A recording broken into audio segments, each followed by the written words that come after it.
This is why I'm really excited for today, because Dylan agrees with me way too much, and I don't like it. It's not that I don't disagree with you or disagree with you. It's that I'm typically not listening to you. Well, we That's know that. my problem. We know that. Here's the other tension. Like, Dylan kind of is involved in the church right now. This is just solely a Bash Dylan podcast. Yeah, 100%.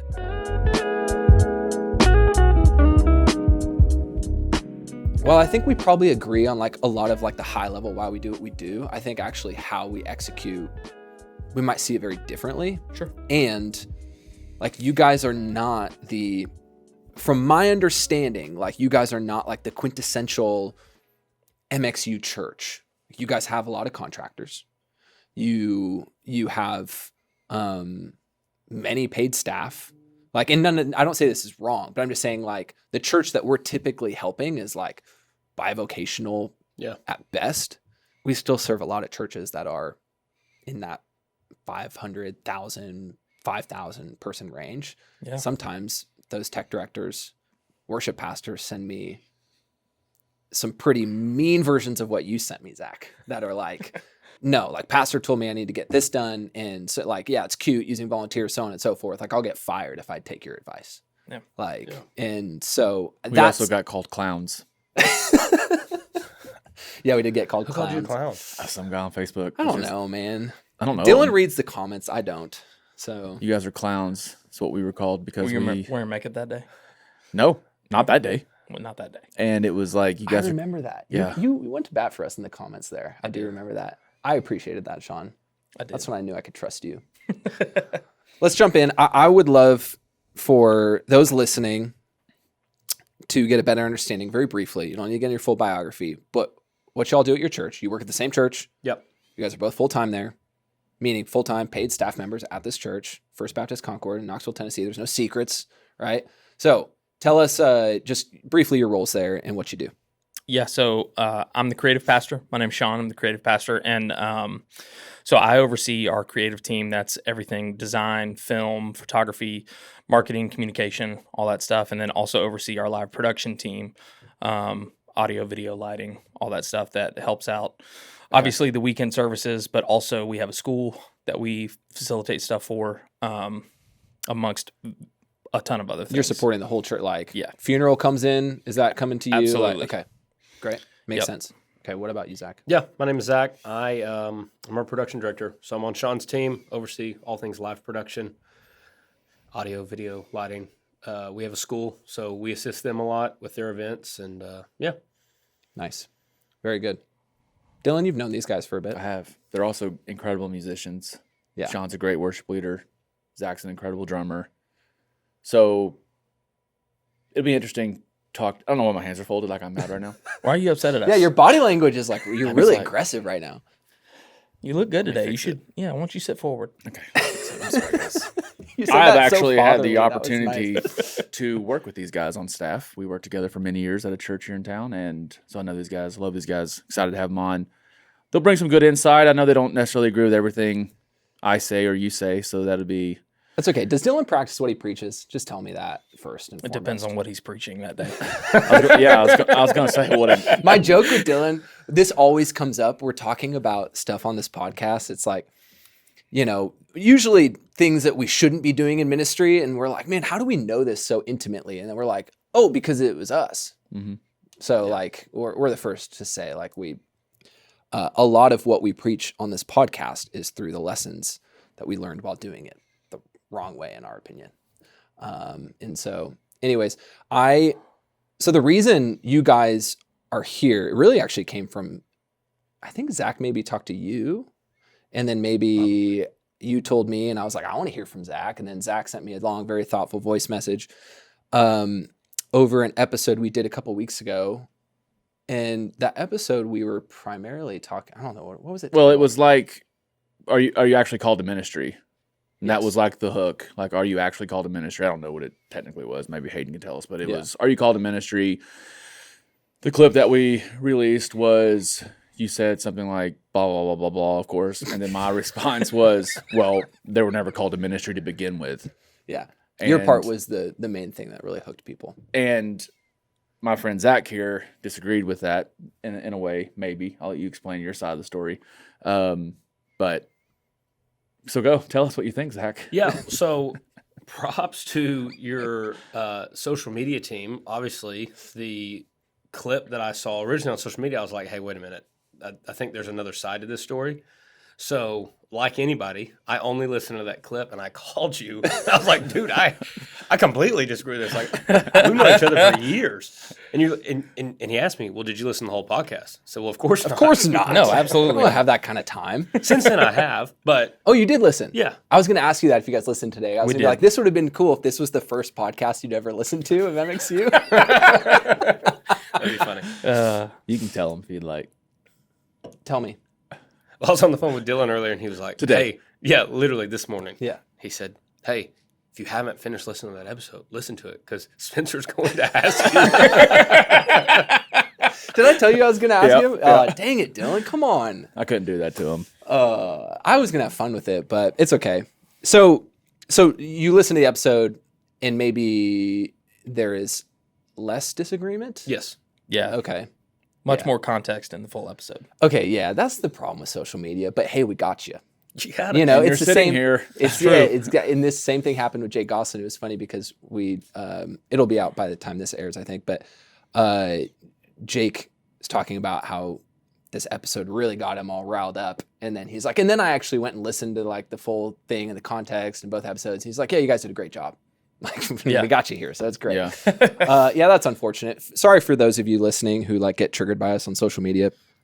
You can always But diving into why these guys maybe initially didn't agree with that comment is because in our intros we both set up your culture, and if we set your intro up wrong, if we misspoke about a lot of staff, whatever, correct it. But the perception is churches that are big and have a lot of staff and have a lot of contractors, they are the ones that are protecting.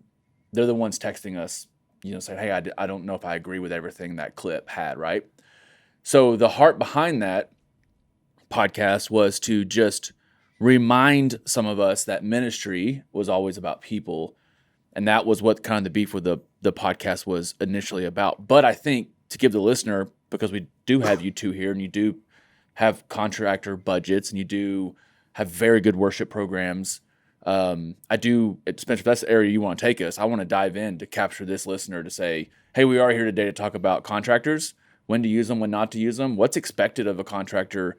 Is it just to literally show up and play guitar on stage, or is there any expectation of ministry? Do they have any history of ministry? Are there any people expectations? Are they saved? Do we need Christians on the platform at churches?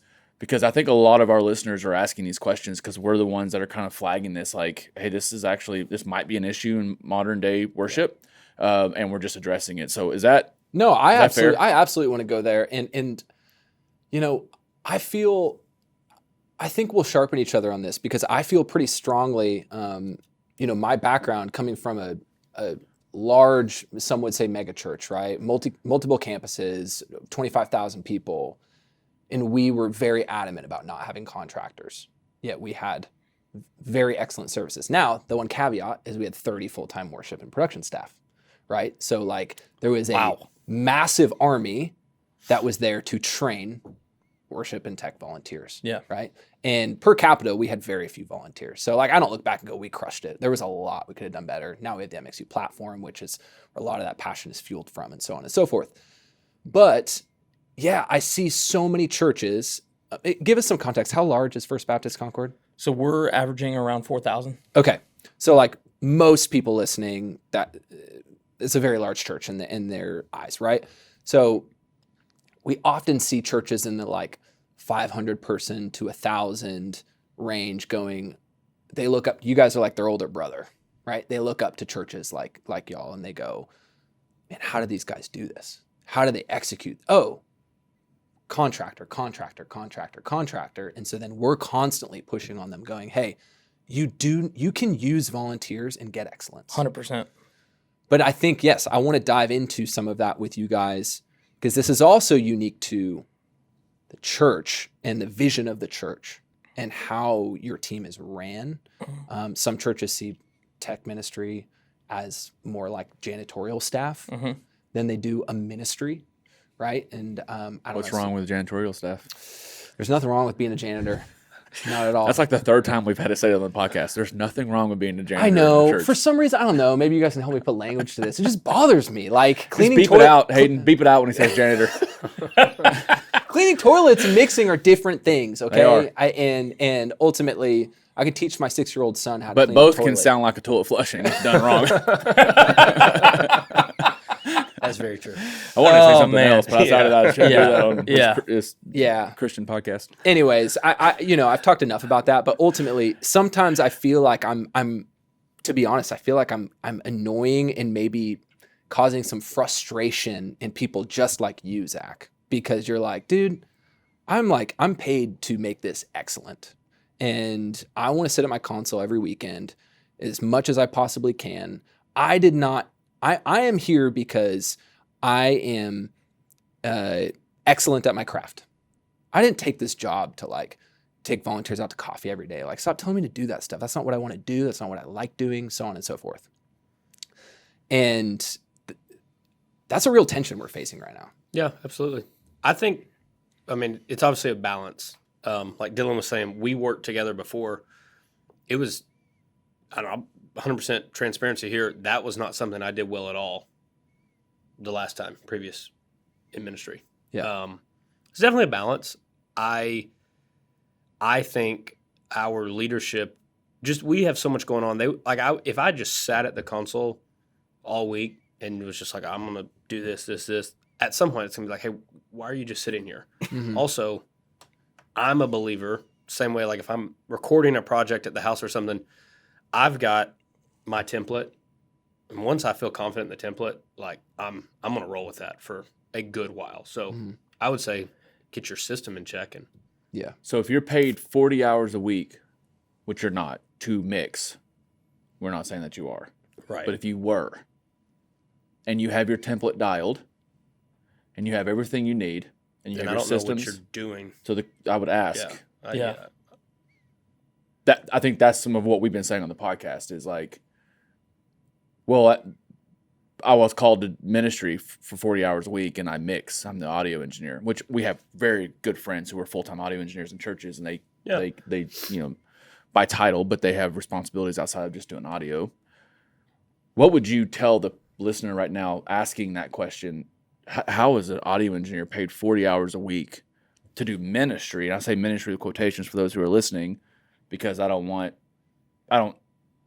necessarily would disagree with the fact that they are still part of a ministry team. They're still helping the gospel be presented. Like, they still can say they work in a ministry. But are they, this is going to ruffle feathers, but are they actually doing ministry 40 hours a week plus? Yeah, and I want to give some context too, and then I'll let Zach speak into that. But for us, we are largely volunteer based. We have 2 production staff members at our church, Zach, and he has somebody that works under him. And the same thing, our worship ministry is large. We have a large choir, and we have very few contractors in regards to the size of our ministry. Yeah. So we, to kind of bounce off of what Dylan was saying, it is crucial for us to build volunteers and grow volunteers. So it is absolutely not something that we're looking for somebody to just come in and sit behind a console or pick up a guitar and just do that thing. Yeah. From a pastoral standpoint, because Sean, you've been a pastor for a long time. Why do you say that in quotes? He loves quotes. Why do you say that in quotes, Dylan? Yeah. What's going on? Well, I did it very subtly. I know. That's why I called it out. I want to make sure everybody nobody knew. can see that. Dylan just did air quotes. Well, Dylan's never been ordained, so that's why. Pastor. No, I don't. Honestly, I don't know why I did quotations there. You are a pastor. You're a great pastor. You're a great worship leader. You lead people well. But to ask you, are we trying to get people into the volunteer system to fill a role? Or do you see as a pastor a way greater responsibility to take Aaron through a system, not just skill development? We want them to be skillful. We've talked about that, and we'll get into that here in a little bit. But also, Aaron is someone who goes to our church, who is trusting our leadership, who is trusting our pastoral direction, who is trusting the vision, the mission of our church. what more of a leader in the production ministry could you do to make sure Aaron isn't just advancing along to fulfill a position you need filled? Well, I think it all starts with what we're called to be as Christ followers, right? We're all called to be disciple makers. And so that should be the first and foremost in any regard, no matter the skill position you're trying to fill, right? That's base level. If you call yourself a Christ follower, we're called to make disciples. And so from there, that's what I want to see our volunteer base grow in the most. And then the skill set comes. Does that make sense? Mm-hmm. As a contractor, tell me what would be expected as a contractor then? Like someone who's paid maybe a weekend service or a Wednesday night something. Yeah, absolutely.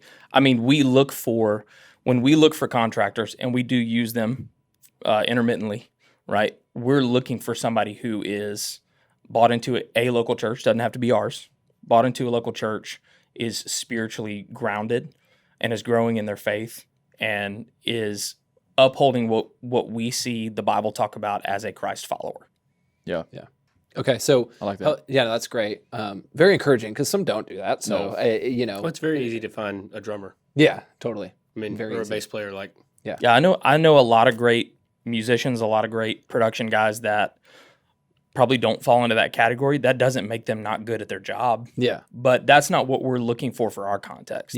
yeah. So help me understand. I'm genuinely curious. Like when do you kind of pull into the contractor pool? Is that like you're just short spots, or is it special events, or like what? How do you handle that? Because I know some churches are trying to navigate when to pull into that. It's kind of a mixed bag. yeah, You know, definitely case by case. we something that Zach and I both, and David, our worship pastor, who's actually sitting over in the corner, we all try David to. will be here soon. Yeah, he's a stud. Y'all got to have him on. You know, one of the things that we value, and this is a much larger conversation in and of itself to get into, but we don't want to overextend our volunteer base. So if there is a position that needs to be filled where we're not having to pull somebody in for a fourth week in a row serving so they can go be with their family or be on vacation, whatever the those are the contexts that we're looking for to pull in a contractor, to where it's, helping us fill a role, but also fulfilling a need in our ministry that's greater than just that skill set. Yeah, like I'm probably mixing 3 out of 4 weekends a month. I could mix less, I could mix more. Some of that is obviously everybody's got budgets. I mean, budget is a real thing with that. We had a couple video directors. One transitioned away. One had a surgery, so that was an area where some contract dollars had to be spent just to have video directors on the weekend. But as far as the rest of our production team, every camera operator, stage manager, stage hands, our experience director, even our lighting designer, for the most part, they're all volunteer. Yeah, And to go back to what you're saying, it being a mixed bag, large events like Christmas. So Christmas Eve, we do what I would say is a more traditional service, candlelight service, but we also do a Christmas concert earlier in the month. It's actually coming up soon, but that's something we would pull in some contract help for. Yeah. We have a friend that's doing some screen content design. Okay. And just to kind of enhance the night, and then he's also doing some lighting design for us. But that's a more rare occasion, right? Because it's a one-off event for the year. Yeah. What do you guys say to the pastor or church leader who sits at that 10,000 feet or above, sometimes way above 10,000? Sure. Depending on what church you work at. They're flying private at that point. Yeah. They're more like at 40. What's a private? About 42? 37. Yeah, 40. Yeah, 42. Yeah. Okay. That's good. That's good. Good job. Thank you. Zach and I have a weird fascination about airplanes. We're on we're on an app together, and I thought you were going to say the Flight radar. Spectrum. That too. Sometimes there's a disconnect with pastoral leadership. They look at the stage at their church or the platform or whatever, and they see a team that's fired up for God. They see a team that's called to ministry. They see a team that's all into the mission, all into the vision. when it sometimes is not the case. And then they start asking questions to an executive, a worship pastor. It kind of starts funneling down. Hey, why is that guitar player never at any of our gatherings? Why are they not in a small group? Why are they not giving? Why are they not? Because they thought if you're on the platform or if you're in this ministry, then you were called to ministry. You were called to be a part of this team. You're called to be a part of this. But we as production and worship, we're like, no, he's not. We just pay. I'm not saying that you guys have a defined system, but it's very common for a church to throw up somebody for $500 a weekend. We don't even know their last name, and they're playing guitar on stage to fill the role to make sure the lead lines are hit. So what do we tell that pastor when we're asked, hey, well, how come that guy's never around? We just say, well, because we just pay him to be here. I think it becomes the tension of one, what your expectation is or what your expectations are, and if it's we obviously want excellence, but we need people serving. We need a deep bench. And so at a certain point, you can have excellence and you can have a deep bench, but if you're not pouring into your team, then eventually your bench is not going to be that deep.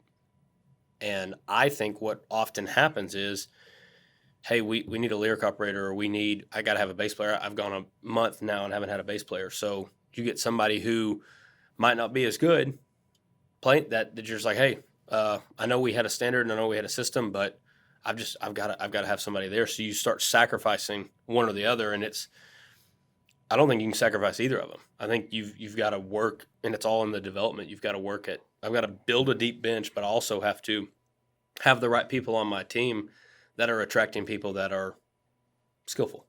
Well, and two, I would say I agree with that, but I would say, it's contextual to the church and the ministry. If what the pastor values should be what you value, right? 100%. So if he's saying, hey, why is that guy not around? And you're saying, well, he's a contractor, we had to pay him because we haven't had a bass player in a month. If his value is that we develop people who are bought into our church, who are in line with the mission and the vision of where we're going and what we're doing, I think that requires a shift in your leadership, right? Yeah. And because skills can be taught, right? Now, everybody's got different ceilings with their skill set, but if we get a bass player or a keys, or a lyric op or whatever, those skills can be developed to a certain extent.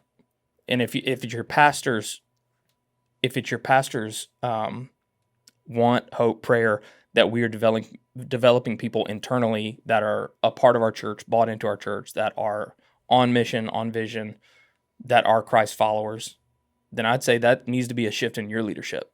If you're diverting from what he ultimately is leading the church towards. Well, yeah, I was just going to go back to your original question. I think that is just it's a tough conversation, but an honest conversation that has to be had. If there's a disconnect there, I think I don't think always if you're interviewing somebody for a job and leadership sees a ton of talent, a lot of times, who doesn't want talented people on their team? Everybody wants somebody that's got talent. Mm-hmm. So subconsciously, consciously, you might be telling them somewhat they want to hear, and then in the back of your mind, you're like, well, we'll figure that out, or I'm hopeful they'll have a shift. They come from a secular world or whatever, and they're going to have a shift, and they're going to be super passionate. That person might not ever think I need to be passionate about people. They might just think I'm here to make sure all this gear works. But because they failed to communicate and be open, and the employee didn't ask maybe the right questions. You and I have talked about that time and time again of, hey, what questions do I need to ask? And then the employer either doesn't ask the right questions of like, hey, what are your expectations for this? I think it really is just communication. Yeah. That isn't happening. That miscommunication. Miscommunication never happens in the church. Yeah, it's like that is at the foundation of so many of these issues that we talk about. Absolutely. It's just misalignment. Yeah. And look, like for you listening, and this has come up quite a bit recently, people reaching out directly, and please always do. I appreciate that. Dylan has listed his phone number many times. He gets text message. Got one this week. I'm not that bold. Spencer at IS MxU.com. I'll give your phone number out. All that to say. Yeah. Flashes up on the screen. I've had to change my number at least once because of Dylan. So all that to say. It's true. gosh, you made me lose my train of thought. But I've heard from quite a few of you saying, man, what you guys are saying is so good, but like my pastor just does not subscribe to that way of thinking. And I don't want to pretend that isn't real. Like that, there are churches with leadership that disagrees with what we talk about on this podcast. There are churches out there that say, yeah, no, I don't want you taking people out to coffee. That's not why I hired you. My mic better not feed back on Sunday. Mm-hmm. Like, those leaders are there. And I'm not going to sit here and bash your leaders and say, leave that church. But you just have to consider, like, if you align with the values we talk about here, then that misalignment is just going to cause frustration for everyone. Absolutely. At the end of the day. And what we often see is that people just aren't willing to face that truth, have the hard conversation. Yeah. Right. Because Sean said it earlier, and I put a question in the dugout waiting for the right time to put it in play. Go ahead. Go ahead. No, it was actually you had a great thought. You said value what your leader values. I think it's safe to say it's pretty common in the production worship space with the way we value excellence is not the way our pastoral team values excellence. So that kind of goes back to my original question. Maybe that pastor values that we have a follow-up with Aaron, because I used Aaron earlier as an example. We know what's going on at Aaron's home. We know that he's getting pastored. We know he's in a group. We know that he's growing. He's being discipled. We know those things. But us as perfectionists and worship production guys and girls, we look at it and go, yeah, but he can't mix to save his life. He can't, as one of our friends says, he can't mix a bowl of chili. Is that a vow? Who says that? I got to meet him. You know, you've met him. You've met him. Is that a misalignment of values? And how do we then? Okay, so I'm listening to this show right now, going, well, then, so do I need to leave my church? Because if I clearly don't value what my leader values, but I am going to try and do everything I can to make sure the mix sounds good. We have good this, good that, good this. Is that a misaligned value? I would say this. I've never worked at a church, and I've worked at 4 churches now. Been on staff at 4 different churches. I've never worked at a church where a pastor didn't value excellence. Now, the way they see it is probably going to be different from us, right? But fundamentally, the values are the same. When it comes to executing a weekend or executing minimal distraction. Yeah, absolutely. Absolutely. I think to ask a clarifying question, so let's take Aaron as the example. Are you asking, like, if the pastor is saying, hey, I want this guy a part of our thing, he says he's an audio engineer, we need to use him as that. Is that what you're asking? I'm more so, because I know that we have listeners who struggle with this. I know for a fact we do. They want one thing and their pastor wants something else, whether that be a system, a value level. Because you also had a great point. Excellence is not here. Excellence is here.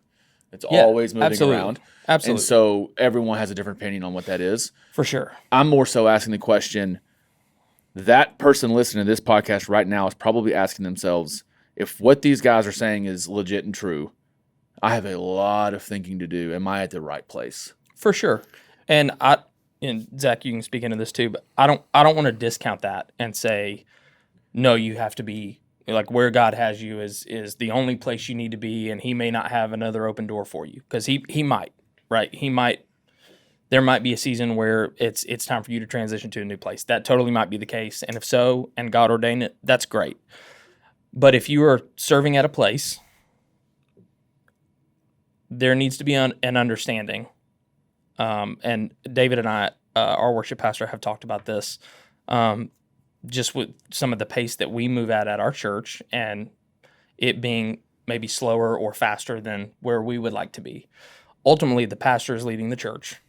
He has the vision that we have submitted to when we took the job. As a contractor, volunteer, full-time staff, part-time 100%. staff, you walk in the door, you put your fingers on any console, you are submitting to the pastoral's vision and mission. Absolutely. Yep. Now that is funneled down through. Interesting. That is funneled down through. Do you not? I couldn't agree more. Great. Well, but that's why we're getting hate right now. Yeah. I mean, if you take the job, unless you're the senior pastor of the church, and in some cases they even have oversight, right? You are submitting to an oversight, whether that be me under our worship pastor David or him under our executive and senior pastor. We're submitting to leadership, and that's biblical. A lot of people don't like to talk about that part, but that's biblical. And so I think there is a big gut check that some people, not everybody, but some people need to have of going, hey, you know what? I may not like this, but A, did I submit to this leadership? Am I going to continue to? And is this healthy for our church? I mean, there's a lot of things that in my time at Concord, I've been there almost 5 years now, there was a pacing issue where like I wanted to move a little bit quicker or a little bit slower on something. And if you're not self-aware enough to go, man, is this the right move because I want it? You know, we were talking about before we got on, you coming up and being like, oh man, I'm 23. I just want to sell this organ. Yeah. But not realizing the ripple effects that would have in the congregation.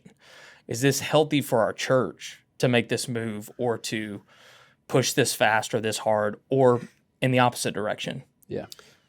And this is something you and I talked about recently. I think, one, if you are working there, 100% you are submitting to the vision and leadership and direction of that senior pastor.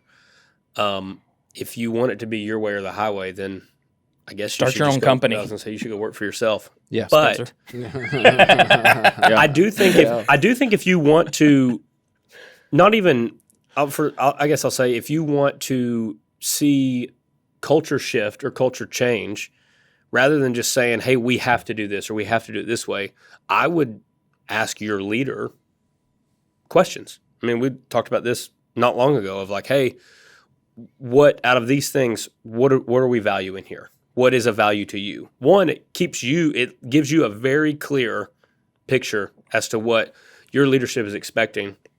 And then at that point, if you still have a problem with that, then I would say, like, maybe you should evaluate if that's the current spot you need to be right now in your career. But I think you can ask questions in a healthy and respectful way of, hey, on Sunday morning, what do you value? And you might get an answer of, I don't want my mic to feedback. Or I don't want our lights to be pink.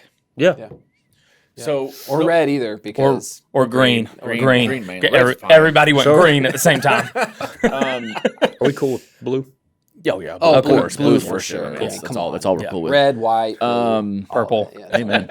Amen, America. brother. No, before you say whatever you're about to say, if you're listening to this and going, this is a lot of talk about paid staff, what if I'm a volunteer? The answer does not change.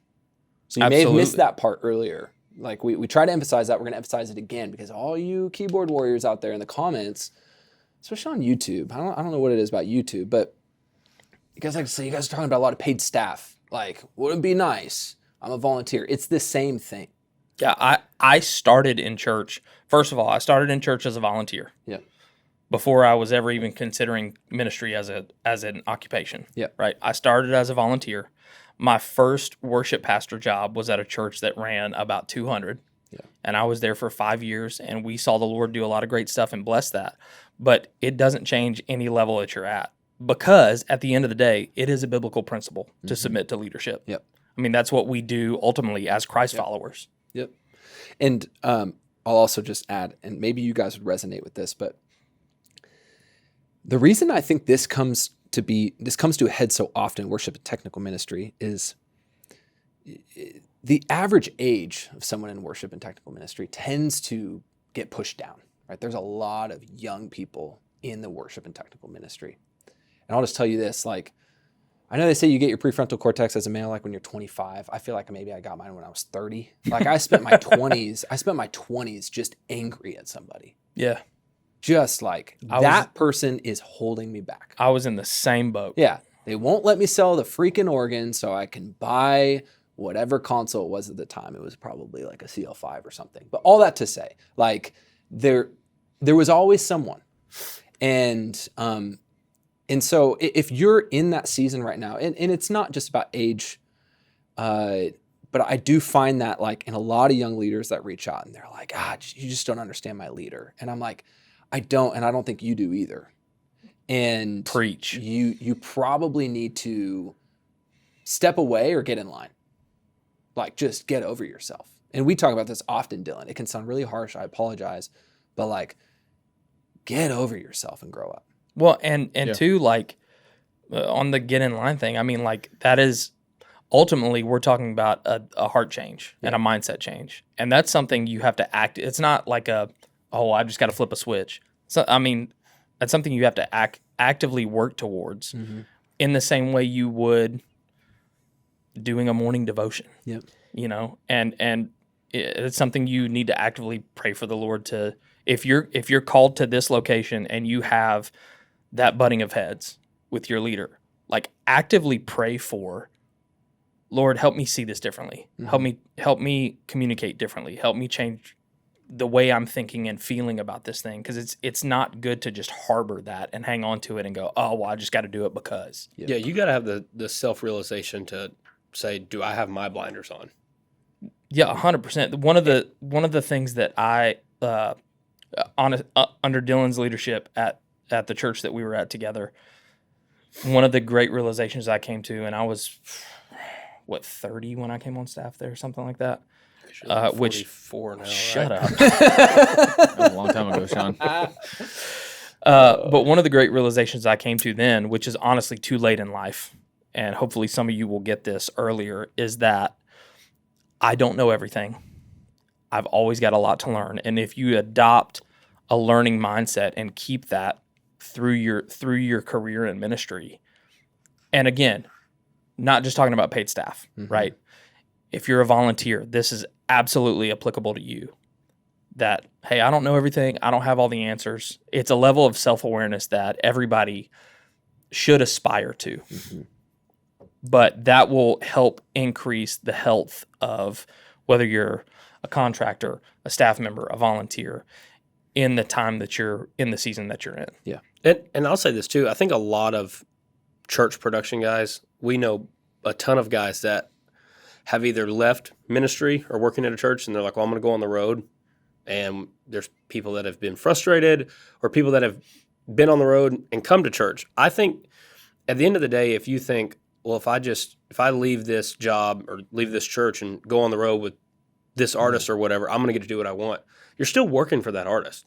Absolutely. I mean, if you're doing lighting for that artist and the artist doesn't like that lighting, they're still going to say, I don't like this. And you've got to be okay with the way they want to do it. Yeah. So, yeah.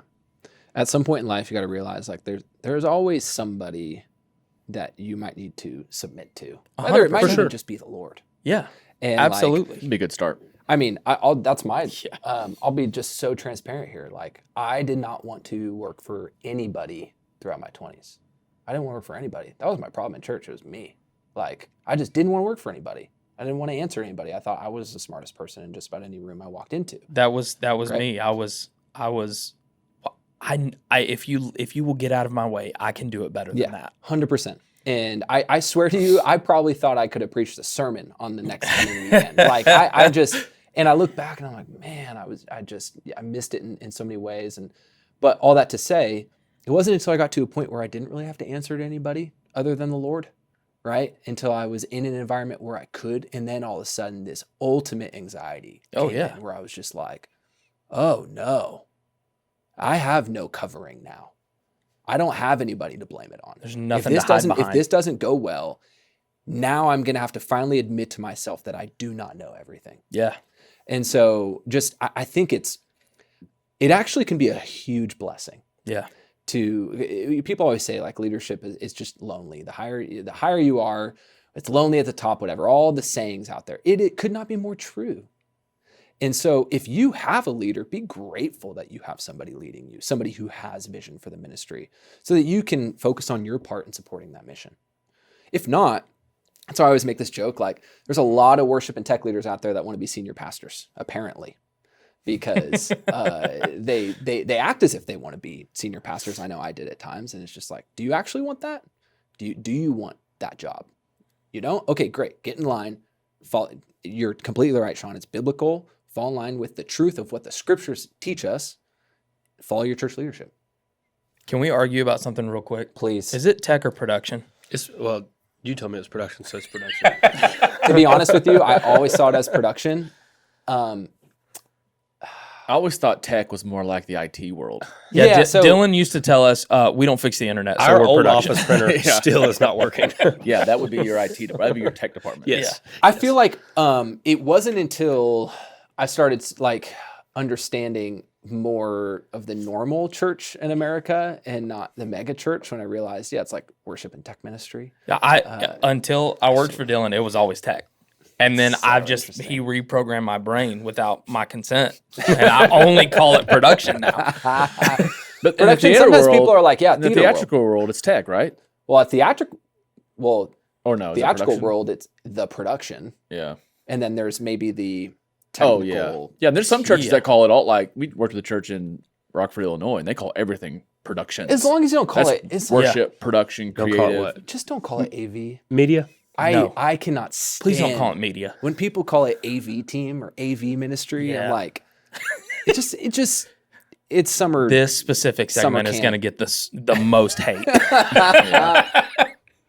Yeah, to go back to what Spencer was saying, the image I see a lot is preaching to myself here, especially when I worked in ministry full time, is the close-handed example of, like, for some reason in worship and production, whether because we're creatives or we're putting our skills out for the world to see, and we're just so close-handed. And so we become, I am the best. I don't need to receive coaching. I am a contractor, or I'm a volunteer that serves 40 hours or works 40 hours a week and then serves another 15. So I do deserve. It's almost like, we've talked about this ROI society we live in. What's the return on investment for me even working or contracting or volunteering? More than likely your hands are closed, right? Yeah. If your hands are closed. Open your hands up to receive and allow that aha moment that Spencer had in his late 20s, early 30s, that you can learn from anybody. Change your attitude, change your mind, change your mindset, and be a team player. If you are viewing an opportunity in ministry at any level as an ROI opportunity, stop it. Yeah. Well, that's Stop that's it. common though in what we see in our larger churches. I've had very in-depth conversations with contractors who will not step foot inside of a church unless they're paid, because that's what I do. That's what I do for my job. So I'm not going to go volunteer that. If you want me to come mix, pay me, because that's what I do for my job. So this is a real conversation that we're having. Yeah. So what do we tell that person? What do you as a creative pastor that oversees productions at your church, when someone leaves say Zach leaves your staff, who's an incredible audio engineer, leaves your staff but stays local to Kill him. Yeah, but stays local to Knoxville. Him and his family just decided they want to go to the industry. They want to do contract work for next 5 years, which is no problem with that. Yeah. But you're like, I still have a hole now that I want to fill, and I want to fill it with your skill set. Would you be willing to come and volunteer your time now to mix for us 2 times a month? And he says, no, you need to pay me because that's what I do for a living now. Yeah, I mean, I think there's more nuance to that situation. Like, if do him and his family stay at our church as members? Are they continuing to attend regularly while he's out doing this as his occupation now? I think by and large, the answer that I would give in most context would be, hey man, like, if you want to serve here, that's great. That's what I want you to do. There might be an opportunity where I could use you in a contract role, but that's not going to be the regular. Yeah. Yeah. I think that's a very fair answer. It's not as black and white as I'd want, but it's the right answer, I think. And that right there, that is the thing. I think as people and being in ministry, it's easy to have black and white answers and have a playbook and a system. At some point, though, you've got to just say, hey, there's a lot more gray to this. Because For we're working with people. Yeah, for every Yep. individual person, every individual case, like it's there just can't be a hard and fast rule. Yep. Yeah, you're right. I haven't learned that one yet, but I agree. It hasn't fully gone from head to heart, but I Yeah. think that's something that we are. It's hard when there's too much gray, and so then your wiring is to Absolutely. get into the black and white.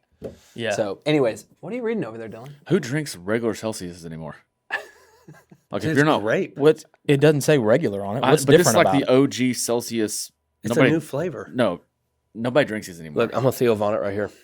Go get this. Waggles. First of all, Waggles. if you haven't had the cherry cola one, you're missing out. Oh, dude. It's fabulous. I love Celsius. Okay, there was Whatever. something I wanted to say while you were talking. I tuned out for a second, Dylan, because you were going too long. But I I was sense. going too something- long. No, I'm kidding.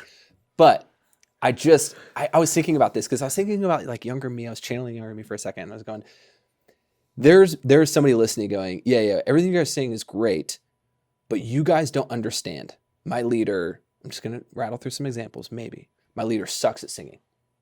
My leader doesn't know how to talk to people. My leader has no idea what technical ministry means, takes, or requires. None of that. My leader has only ever worked in church. They don't show up to meetings on time. We could go down the list. And guess what? You're probably right. They probably aren't very good at singing. They probably don't know the aspects of technical ministry, so on and so forth. We could go down the list again. Does that mean that they're not qualified to be your leader? Like sometimes I hope not. Exactly, right? Sometimes we think in ministry that if there is blind spots in somebody who is leading me, then they are not qualified to be my leader. Or if there are weaknesses in the person who is leading me, then they're not qualified to be my leader. That's just simply not the case. Like, you have to decide at the end of the day if you want to be under someone's leadership, of course. But like, get over it. These people aren't perfect. Yeah. I would say I agree with most of that. Okay. What do you disagree with? I don't disagree with anything you said. I want to add something to it. If that so-called leader is not willing to hear you, help you, understand you, not figure out how to mix on a whatever, like that's what I'm talking about, then I would say that does disqualify them as leader. Yeah. Because they are missing the 101 leadership characteristics that they would need to be an effective leader. Now, if you're hearing that and you're in that situation, that does not give you a hammer to go crack them over the head with. Yeah. Right. I hope that that's not the case because I lead our creative team and I'm not a designer or an editor. Yeah. Like I probably could pick up a few skills in that area if I sat down and spent time on it, but that is not my talent, my gifting. But it's pretty fair to say, would anyone have ever would have thought that I owned a production company? I don't know, Zach, what do you think? Well, I mean, I was actually going to say that on the record about Dylan's leadership. When we worked together, you were technically over production. I was on your team, and Dylan. You were the Samantha. Yes. Dylan wouldn't mince words of like, Is hey, that your middle name? Well, that's a podcast. I don't even know what episode that was on, but we used Samantha. We didn't listen to that one. No, I didn't get that reference. That's not my middle name. Dylan would not mince words about the fact that he's like, I don't do production. I don't know production. And I learned and still learn a ton from Dylan in leadership and leading teams and working with people that, he didn't have to know how to turn on the X32. Yeah. And on the flip side of the coin of what that was really nice. On the flip side of that coin, if you're in that situation, it is helpful for you to understand that it is not their job to understand everything in the weeds. Mm-hmm. That is not why they've been placed in leadership, more than likely. Yeah. Right. So the fact that Dylan doesn't know how to turn on an X32, he doesn't. Is not why he was placed in leadership over me and Zach. And I will echo Zach and say I'm grateful for Dylan's leadership and the time I had under him. I did not because I I did learned. not want you guys to come here to just say nice things about Dylan. I hate Dylan. He's the worst.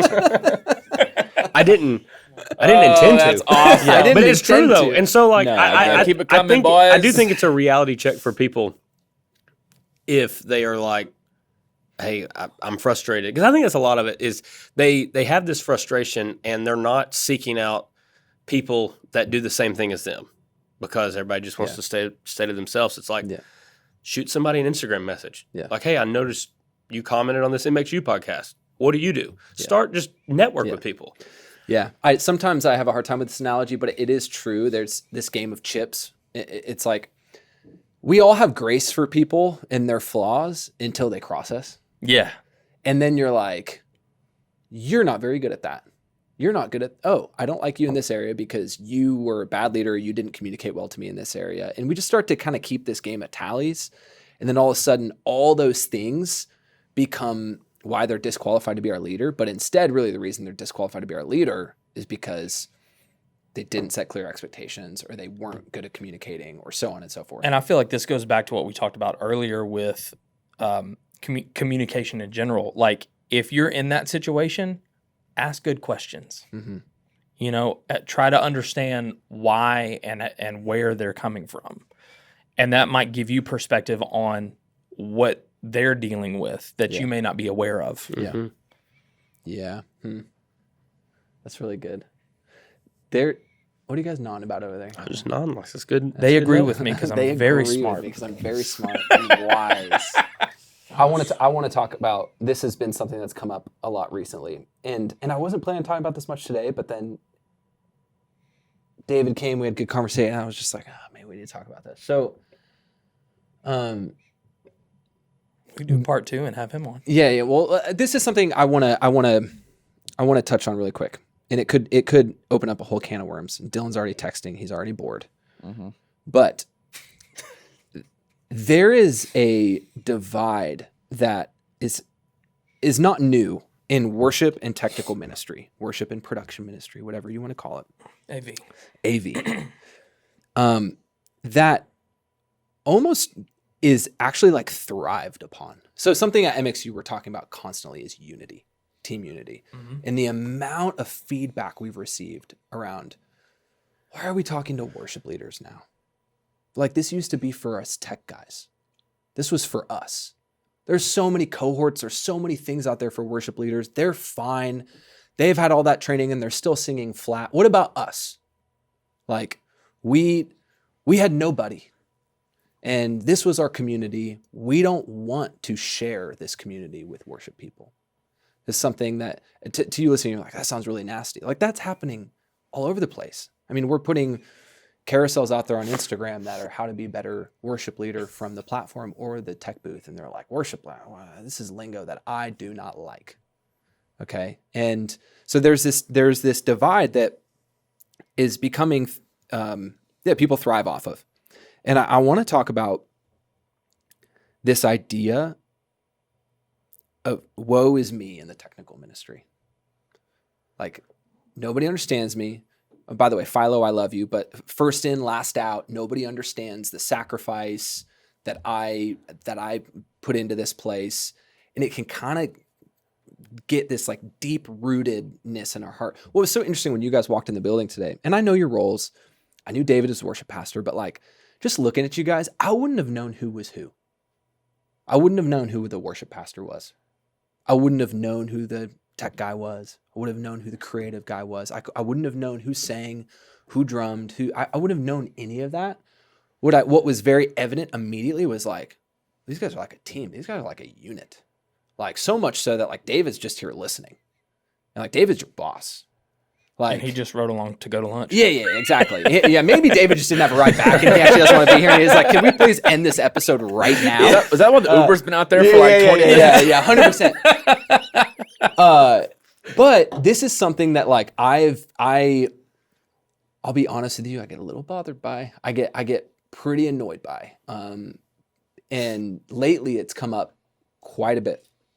How do we come together as a team? How can we foster a community of worship and tech leaders together? Zach, you spend a lot of time at a console, but you are a leader and you talk like a leader. And even in this conversation, you lead people like a leader, like an actual, like, we are worship leaders, whether we have a mic in hand or not. 100%. How can we spur people on towards that? Because I'm getting tired of it. I don't know anybody who's figured it out. I would say that we're still working on that. I think it absolutely starts with intentionality of from leadership down, right? So that's something David has been very intentional about when I came on staff, something I was intentional about bringing Zach on, and so on and so forth, is like, hey, we want this to be one ministry. This to be one ministry, not choirs over here, band, vocals, production, and we're kind of siloed. I think when you start getting into that is where those roots of bitterness or jealousy or whatever it is start to form. Breaking down silos, I think, is the first step of saying, hey, it's not production over here by itself. Like, we are all part of one ministry, right? And again, we don't have it figured out perfect. Yeah, I would say get them physically around them. I mean, Yeah. if you have your production and tech teams that hang out at front of house, hang out in video control, and they don't ever leave that, and they're not interacting with your band members, your vocal team, your choir, whoever, that would be step one. Yeah, I mean, Is there a common area where they can hang out? Is there a time where you come together as a team to pray? You know, I mean, that's something that we started doing, like to get in the weeds and down in the really practical stuff. I mean, we do a prayer time every Sunday morning with not just worship production and all that stuff. I mean, it's every pastor and volunteer that's on staff that's there to start the weekend. We come together and pray together for 5 or 10 minutes. And then there's, a couple minutes of, hey, how you doing? You guys good? You need anything? All right, cool. Let's go do this. And then immediately after that, production, worship, we all huddle up together and, hey, let's take a second. Let's walk through the flow. Let's make sure everybody's good. We're all on the same page. All right, let's hit it. Yeah. And so it starts with the really simple stuff. With the really simple stuff. Just, hey, how can we get these people connected more? I mean, one of the things that I picked up from Dylan working under him was like, if you're a front of house guy, and let's say you are, you know what I'm about to say? I know exactly what you're getting ready to say. Let's pretend you're a contract front of house guy. Let's go there for a second. If you're walking in, if you're contracting for me, and it was this way under Dylan, the first thing I'm asking you to do is to go introduce yourself to the vocal team and the band. Yeah. Hey, my name's so-and-so. I'm going to be mixing front of house today. Just my name's this. Let me know anything you need. Anything I can be helpful with, you just let me know. So I think those type of things, what? That is an awesome story that comes along with that with our friend over here. Oh, Zach, did that not happen with you? Again, Hey, you. I don't know your name. Tell that story.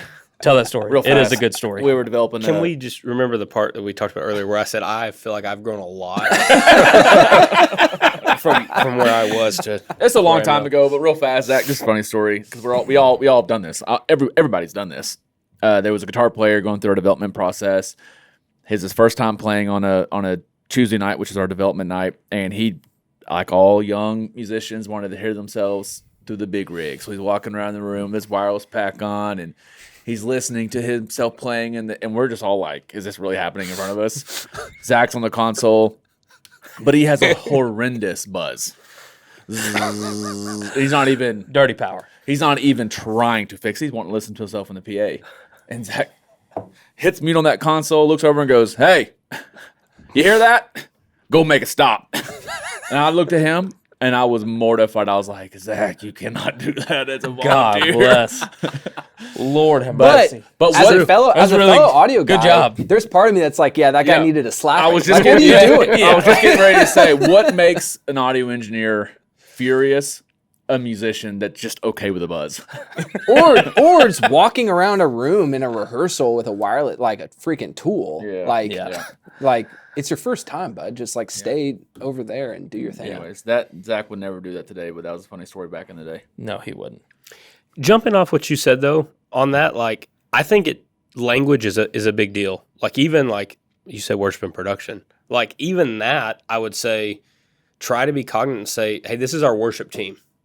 Like yes, there can be teams that are that fall under the worship umbrella, but like when we're all in here, this is our worship team. Yeah. It's Yeah. not 100%. who's got a microphone in their hand. or an who's got- instrument. yeah. Or Yeah. who's all on the pushing same a button. team.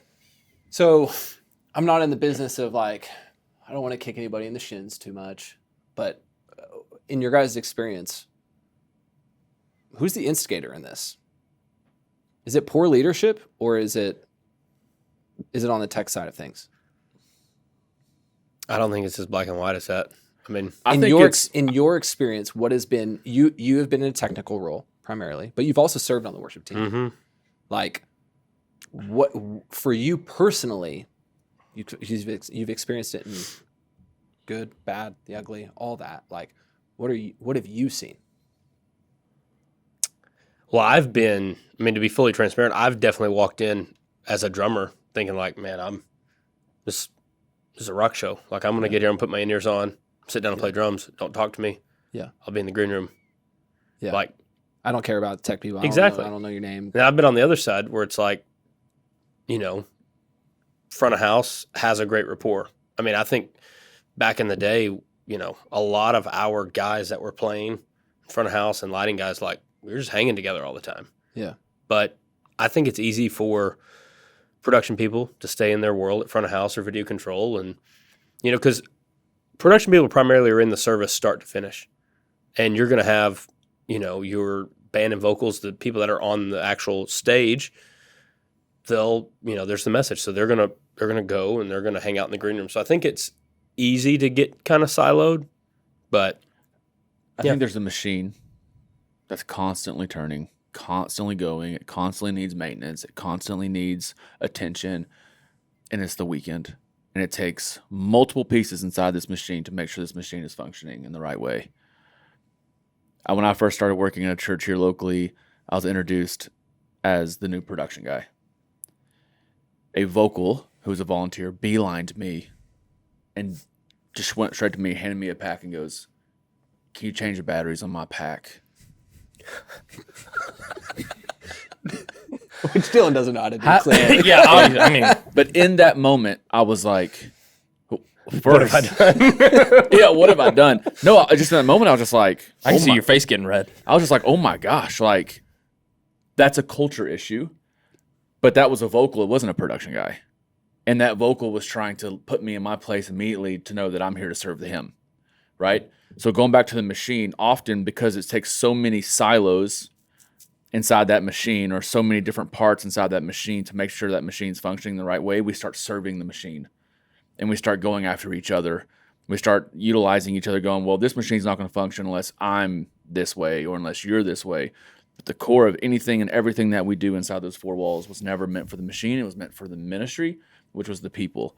And I feel like when you say who is the instigator, I feel like when we start serving that machine and that becomes what we do, our ministry, we all become the instigators. That's good. Because we're all people. We're all weak. We're all struggling. We all bring our anxieties to rehearsals and our stresses, and we're all, struggling here and financially messed up there. And we come together to serve the wrong thing, and we all start becoming at each other. That's just really my good. opinion. That's really good. Yeah.